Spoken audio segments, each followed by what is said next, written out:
Wasted money on cures. Forgot how to fix myself.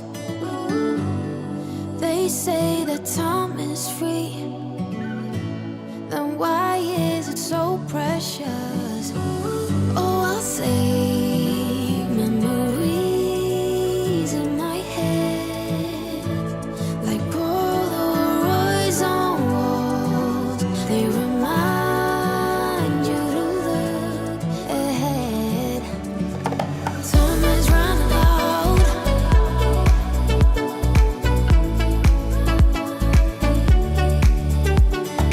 Time is running out.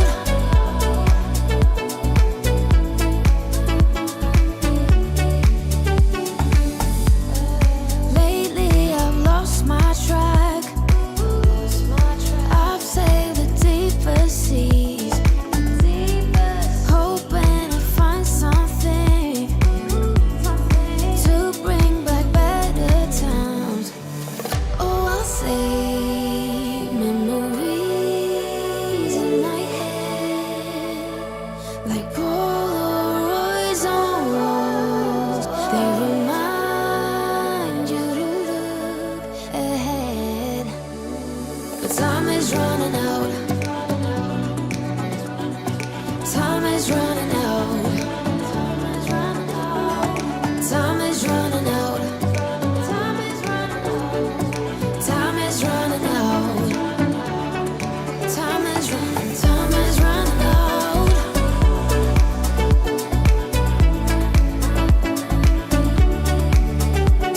But time is running out.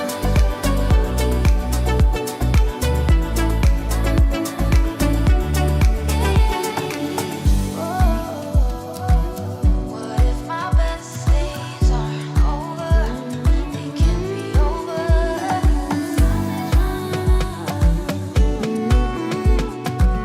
They can't be over now. Time is running out. What if my best days are over? They can't be over now. Time is running out.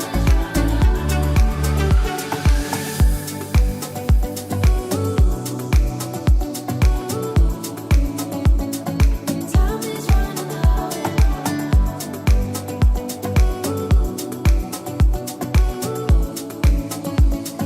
Time is running out. Good evening. It's Jim and Graham. We're back again for the first in our new series of live streams for A-Level Business for the new school year 25-26. Can't believe it's, was it 3 months, Graham, since we did our last paper 3 3 months, sessions? yeah. Another year. Hey, another year in the post. Indeed. The idea with our autumn live streams is that we take a particular focus that we think will be most useful, in particular for year 13 students. Don't have an exam board's focus, it's any exam board. And we this year we thought we'd go back to basics because our experience of last summer, Yeah. examining and all that kind of stuff, is that actually there are some fairly fundamental gaps in student understanding even when they take the final exam. So we thought we'd go back over those. But at the same time, also go back over the basics of assessment skills with a focus on application, analysis and evaluation. And tonight's is all about application, G. It is. A key skill, Jim, a key skill, and one that makes a huge difference to students' exam marks. It does, certainly does. So as people are joining us, what we do with these sessions is about half an hour, 25 minutes to half an hour, no more than that. We start with a little warm-up activity. And in the live chat, if you want to have a go, type the answer in. Normally we get to about clue 4 before somebody gets it right. Let's see how many people get this one right. Do you want to take us through the clues, G? Yeah, okay, so clue number 1, each clue alludes to a business. So this business was founded in 1987. So if you're sat there thinking, I know a business, but it was founded in 1988, it's not this business. It's not. So it's relatively new, though. Relatively new. Yep. First location in Basildon. I don't know where Basildon is, to be fair. Do you know where Basildon is? Yeah, Essex. Oh, right. Oh, the only way is Essex, I isn't believe. it? Clue number 3. I'm guessing East London. Someone will correct me, I'm sure, if I'm wrong. Oh, 800 locations, mainly in UK and Germany. 800 locations. That's a lot of growth, isn't it? A short space of time. And I think we've been to about 15 of these, haven't we? We've As a spent supplementary clue. a lot of time in these places. Clue number 4. Clue number 4, yeah. Originally called Travel In.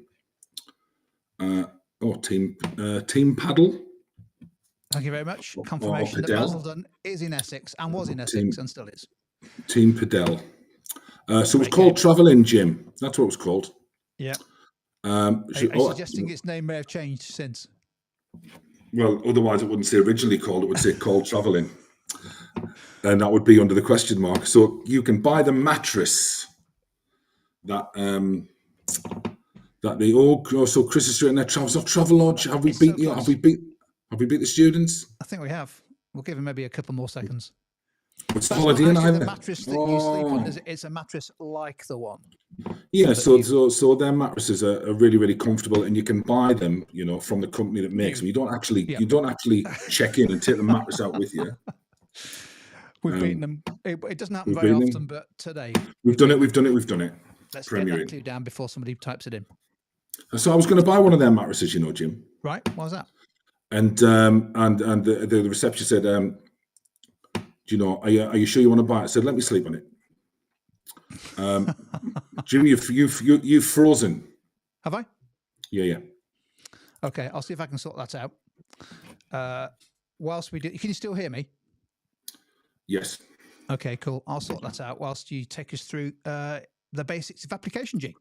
Yeah. Okay. So we're going to do a few little activities on application, and we have some golden rules with regards to application. Should we look at rule number 1?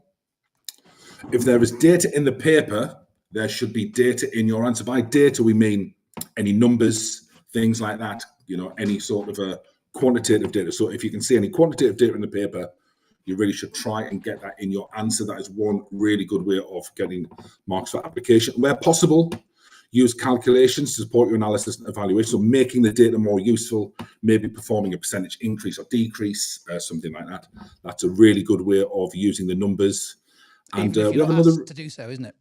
Exactly. Even if you're not asked to do so, and also try and aim for at least one element of application in each of your paragraphs. Obviously, depending on the question. So 3 rules there with regards to application. 3 really, really important rules.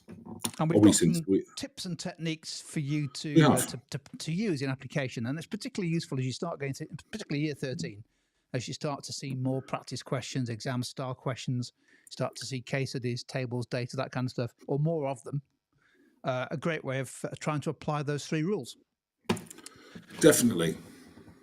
So also application matters, G, as an experienced and long-standing examiner. What is it that makes it such a vital skill? Well, it can help you earn the top marks, So in most mark schemes, the high-level marks always require application. And if your answer is generic, then, that's going to often result in a mid-level mark, so you're not going to access the higher levels. It's good for evaluation. Sometimes the strongest evaluation brings in application. But I think that bottom point there, if you read the examiner's reports, which are freely available, they always mention that the best answers show context throughout, so highly contextualized. That makes a big, big difference. Otherwise, your answer can be applied to any business. Therefore, you're not going to get the marks for application. So in short, good application can lead to higher marks. We're going to look at some sort of techniques here and a few activities. So the first one is using business and industry specific language. So for example, depending on what exam board you are, you'll have a case study or an extract. It'll be about a business, but also an industry. So try and use the language.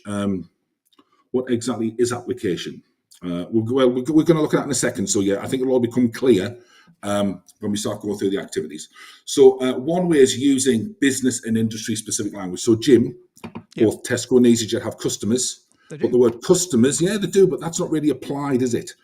Customers applies to any business. But if we change customers to shoppers for Tesco and passengers for EasyJet, that roots our answer in the industry we are writing about. That's just one element of application. So application is about making sure your answer relates to the business, industry, market, or segment that you are writing about, and it's not generic. And also, some topics apply differently to a different business. So an increase in interest rates will affect Nissan differently than say little. So it's about applying the context, about applying the topic and how that affects businesses differently. I think that's a really good way of putting it there. So I suppose because we see a lot of answers, don't we, that are really well analysed, well developed, and nice chains of reasoning, answering the question, but they are generic. They use words like suppliers, products, Costs. customers, costs, Yeah. and it just needs a little bit more, doesn't it, to turn it into a contextualised argument.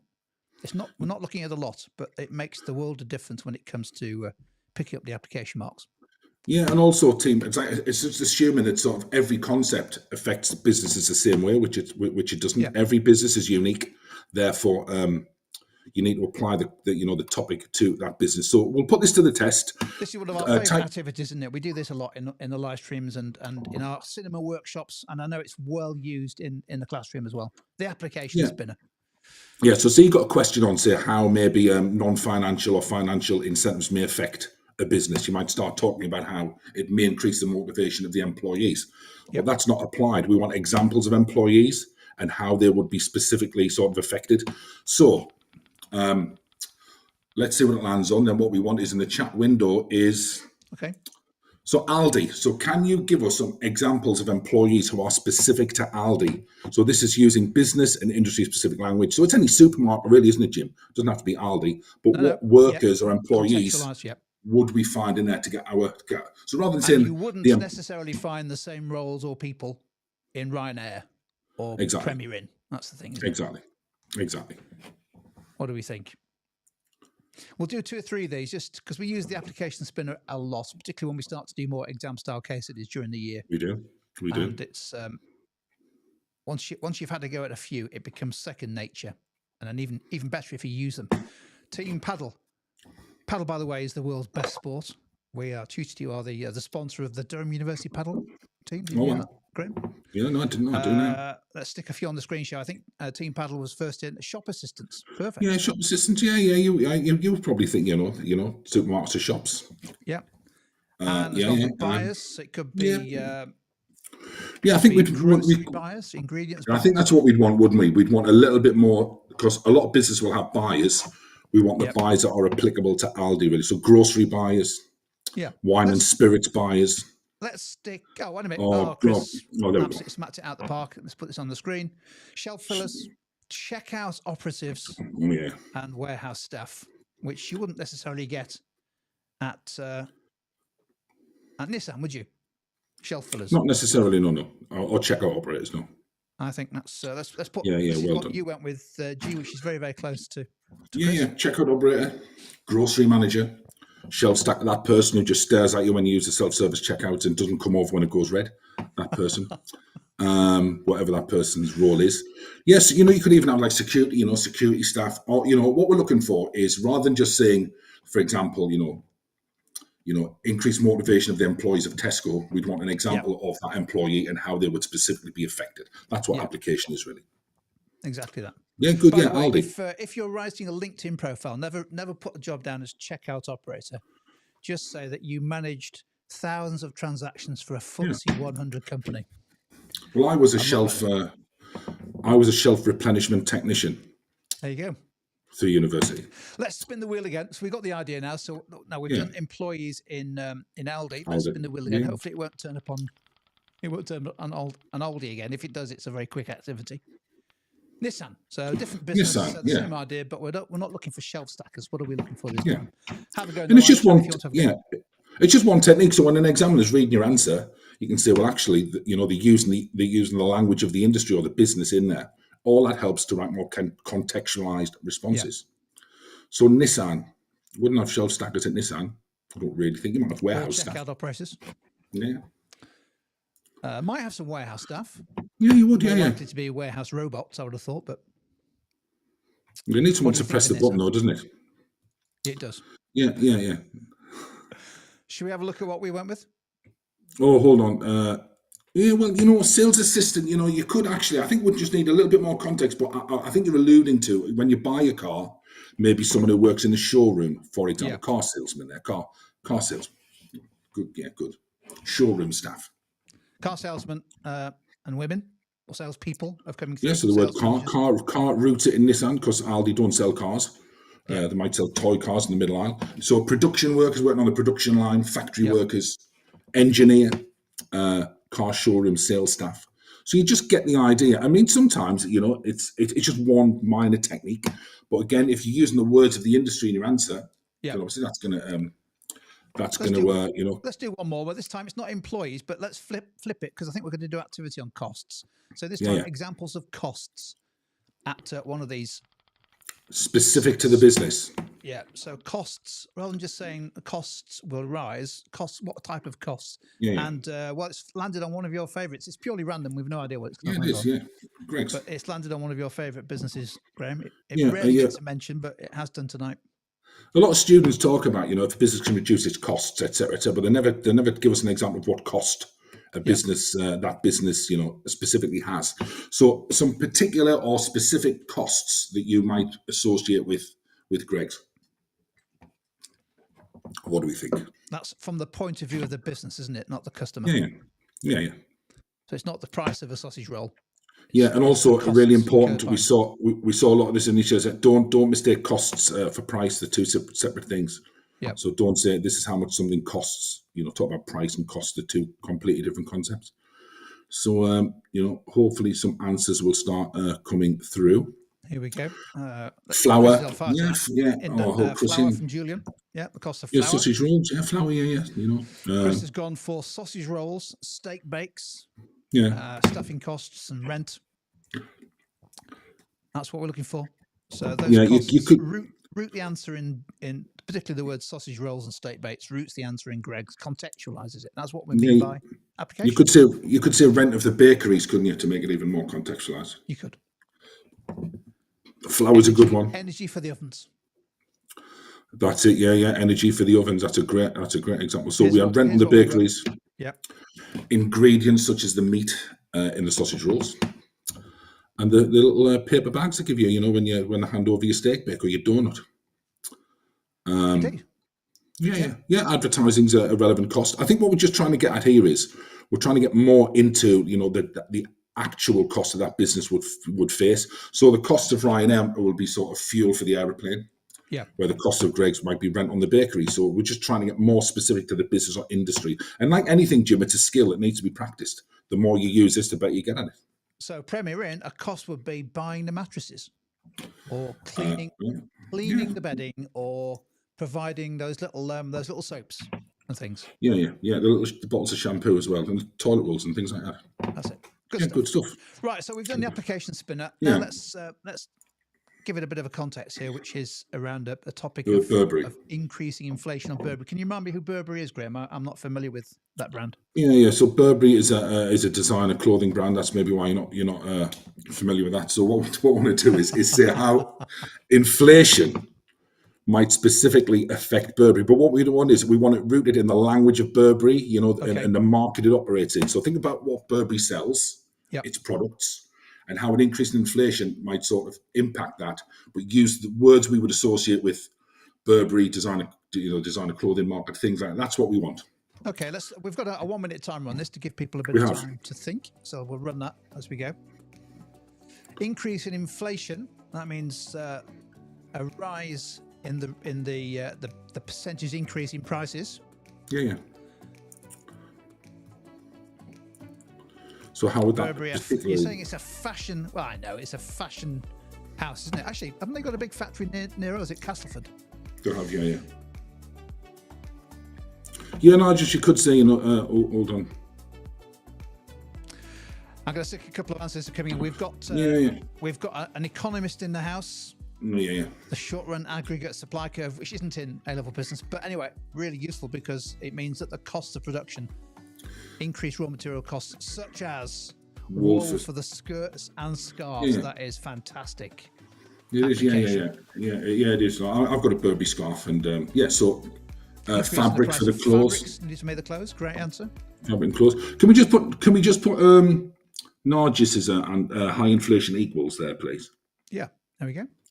Yeah. So I mean that is correct. But what we want there is we want an example of the raw material that Burberry. So you might say, for example, fabric for for the Harringtons or stuff like that. So if you don't know a specific type of coat or something that they make, the fabric, for their clothing would do. But we want that language in our answer rather So than if you just because was- raw materials. Sorry, Yeah. Jim. So let's get raw materials is generic, but if you used a word like fabric or garments or clothing, that would make it about Burberry, wouldn't it? So Yeah, zips, buttons, yeah, things like that. okay. Yeah. Here's Fashion what we powerhouse. went with. Actually, Yeah. let's stick SG Vids on. An increase in the cost of dye for the fabric. That is about There we Burberry, go. isn't it? There's your It is, yeah. application. Yeah. So what we've done is, you can see in these answers here, we've highlighted in red where the application is. So it may mean that Burberry needs to pay more for its materials, and we've given that Yep. context, such as fabric. It uses for its trench coats. If you don't know that Burberry makes trench coats, that doesn't matter. You could just say for its clothing. As a result, they may need to increase the price of its clothing, making them more expensive compared to other designer clothing. But you can't fail, and we must be talking about clothing business here. So it's highly applied. Also, we've got reduced consumer disposable income. For some shoppers, there's that word again, luxury fashion may become less affordable. So they may switch from buying clothing from Burberry, reducing the amount of clothing items they sell, reducing overall sales volume. So we're not looking at analysis here or evaluation. We're focusing purely on application. You just see those words in red. It's rooted in the industry that Burberry operate in. So it's really good application there. Really good application. Yep, it is. And as I say, the more you practice this, it becomes second nature by the time you get into mocks and into early 2026. Just becomes second nature when you start Definitely. developing answers. You've mentioned such as a number of times, G. Do you want to take people through this concept called such as seasoning? Yeah, so such as, it sort of leads on from that other activity. So it's really simple. So a lot of students, we said, use generic words such as product, costs, and competitors. But adding the word such as, then a contextualized example at the end, makes it more applied. So rather than saying Adidas operates in a market with lots of competitors, which is true, put such as at the end and give a specific example of a competitor that Adidas compete with. So we've got Nike, Under Armour, things like that. So rather than just saying, reducing the costs, add such as and give a particular cost that routes your answer in the business. So such as seasoning is a great way of contextualizing your answers. Really, really good technique. Really good technique. It's a lot of the mark schemes as well. It's a lot of the mark schemes now, such as. It's just a great way of giving a specific example. It's really good. Well, should we do a little example to have a go at? So we've got a mini case study here. We haven't got a timer on this, so I'll set it up and then invite people to have a go at suggesting answers in the chat. We've got a business called Cod Loves a Fryer, real and exists. Most of the businesses we do in these live streams are located in or somewhere near Sunderland. Yeah. And it's a chain of fish and chip shops. And as well as fish and chips, it's diversified its product range. It also sells kebabs, pizzas, and soft drinks. Yeah. And so if we're looking at the business, the question is, how could Cod Loves the Fryer reduce its break-even point? Yeah, so a bit of revision as we think about application. Yeah, so before we look at that, so there's only a number of ways, so don't mind saying, because it's about application here. So it can reduce its fixed costs. Yep. It can increase contribution per unit by, its selling price or reducing its variable costs. But we want specifics to that business. So what are the fixed costs? What are the selling? So that's what we're after. We're after application here. That's really, really important. So it's no good just giving a generic theoretical way any business could reduce its break-even point. We want to know how this chain of fish and chip shops can reduce its break-even point. So, any suggestions in the chat window would be... Aren't there? Reduce break-even point is good news, isn't it? It means we have to sell or make fewer units in order to break even. And then once we get beyond that, we start to make a profit. So we're going to be looking at either higher selling price or lower variable cost per unit or lower fixed cost. And straight in, SG Vids has suggested it could buy its fish in bulk. It's a good answer, purchasing economies of scale. Cost of potentially. Fish.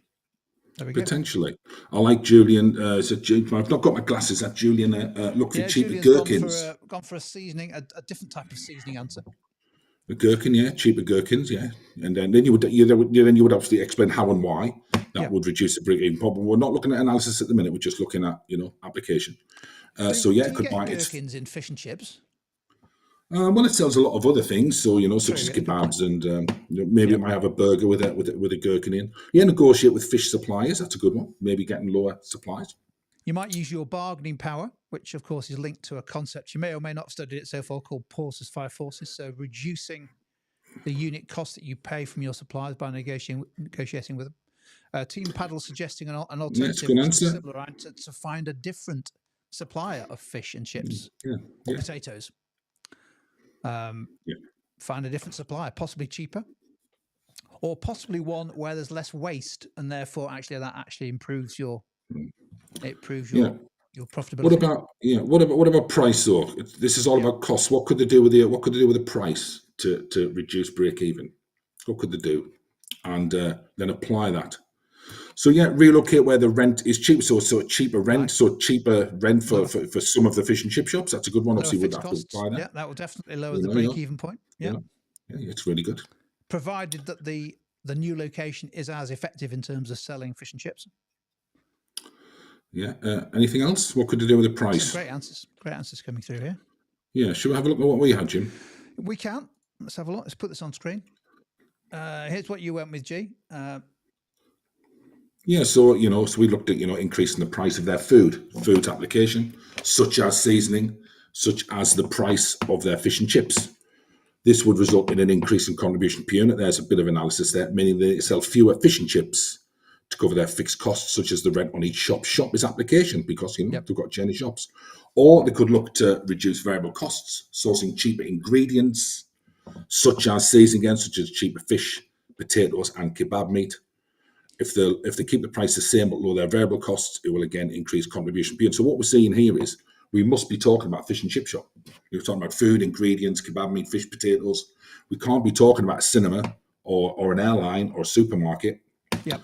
Supermarket maybe, but anyway, Yep. it's in that industry. So we've got industry specific language, and we've also got such as seasoning. So that's a really good technique to try and get into your answers.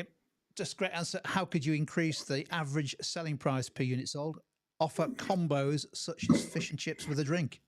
That must be about a fish and chip shop. What a great answer.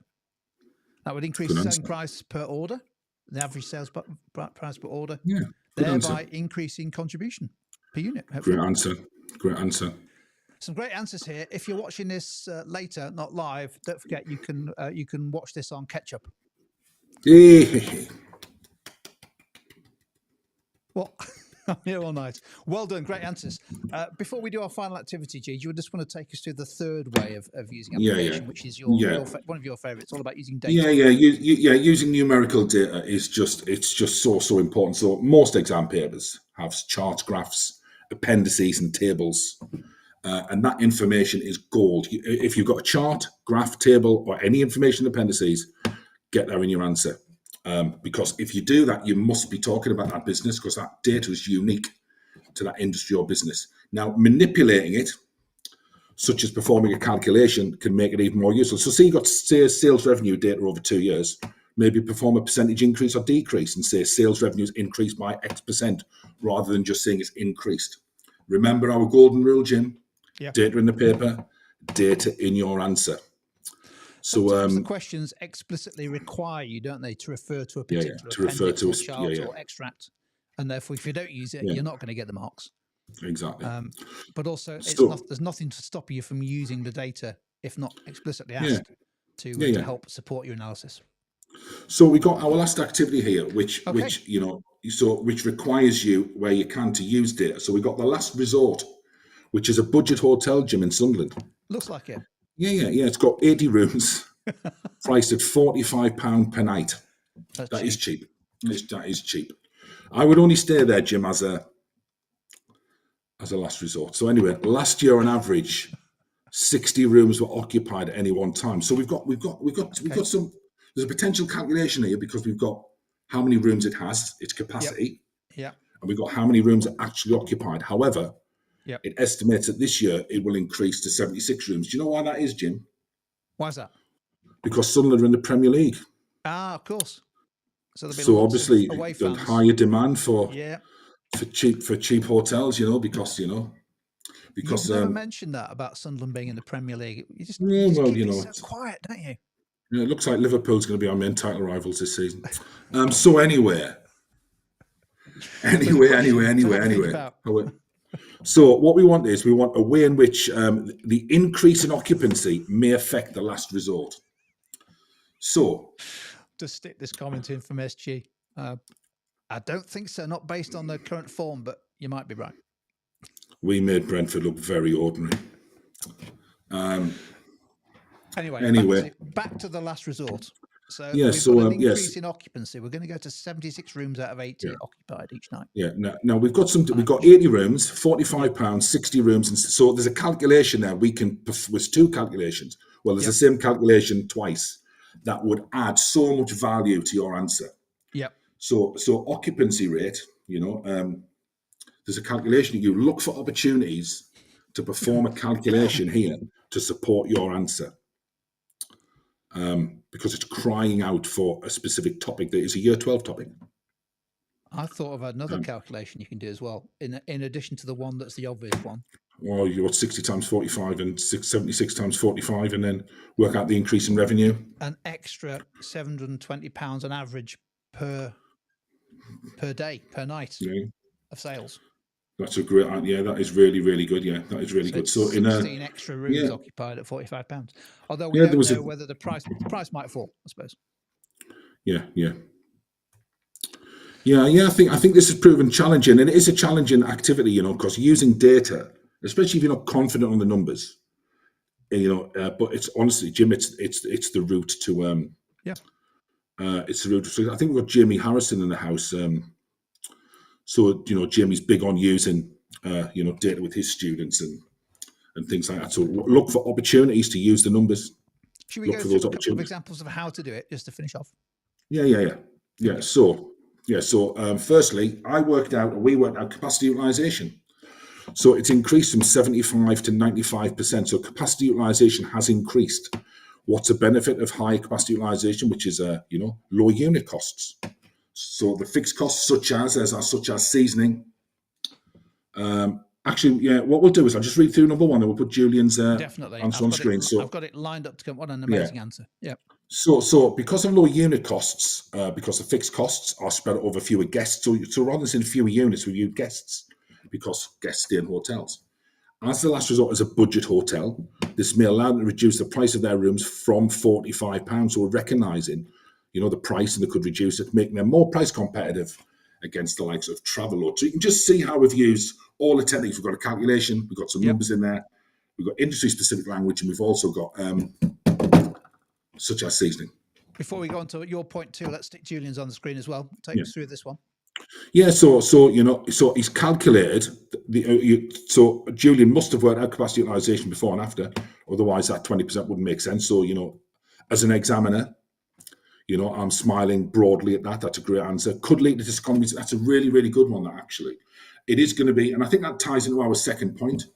It's there's going to be more rooms to clean. That could put pressure on the cleaners. Dirty rooms could lead to a bad reputation. Julian, that is a phenomenal answer. Absolutely amazing. That's the the answer of this school year.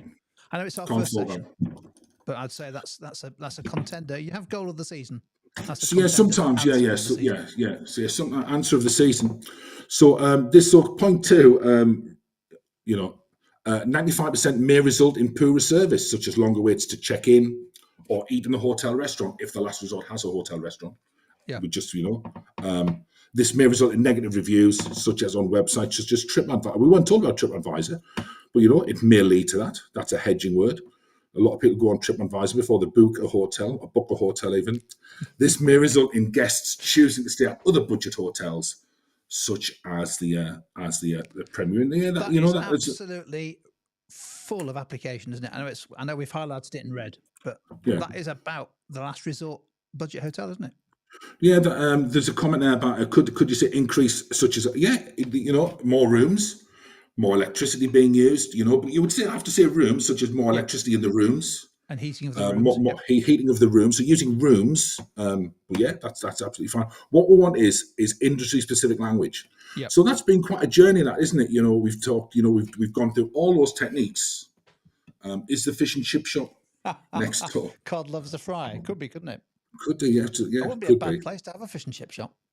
But you can just imagine that the last resort and what lots of people bringing fish and chips and gherkins back to the rooms. Yeah. Great session, that. Well done, everyone.